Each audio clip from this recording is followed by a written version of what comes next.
Today I'll be sharing with you the first instalment of my top 10 favourite travel destinations from around the world.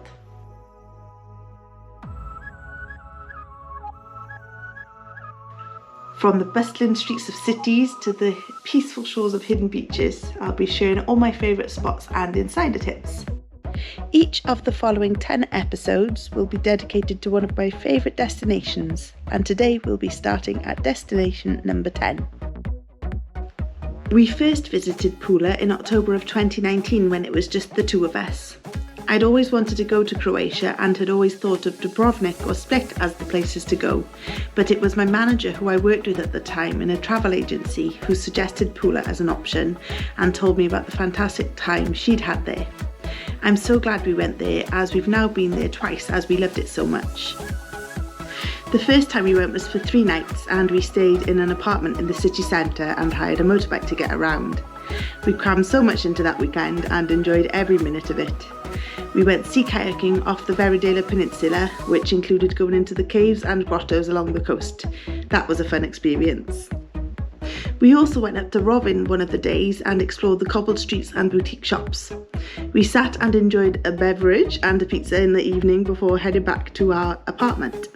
One of the lovely things I noticed was the amount of bars and cafes that had places to sit on the rocks next to the sea for a prime place to watch the amazing sunsets from. There was a real vibe there, and if we went back again I'd love to stay in Rovin, but there are so many other places to explore. We went to some lovely cafes and restaurants whilst we were there, one of my favourites being on a terrace in Veridela in the Ribarska Kaliba resort. The views overlooking the marina were beautiful in the sunset. The next time we visited Pula was in September last year when we stayed in a gorgeous villa with my family in a town called Novigrad, about an hour north of Pula by car. This town is full of colourful buildings and lovely restaurants, bars and cafes. Can you tell yet that I'm a foodie?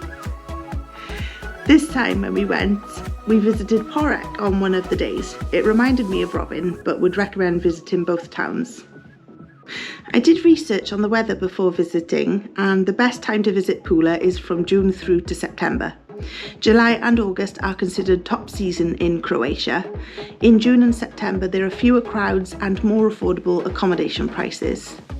We went at the tail end of the season both times, and the weather was pleasant and the restaurants were reasonably priced.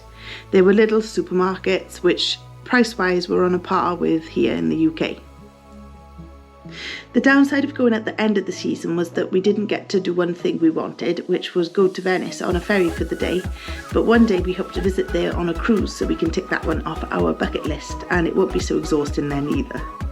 I still hope to get to Dubrovnik and Split one day too, and an option we're considering is going on a sailing holiday of Croatia, so I'll keep you updated when we decide whether to do that or to do a traditional cruise holiday there.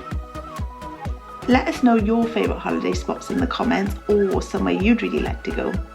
Subscribe to my YouTube channel and press the bell button to be notified when a new video goes live. Also, you can visit my website if you wish, yourtravelguide.co.uk, for useful tips and other helpful information.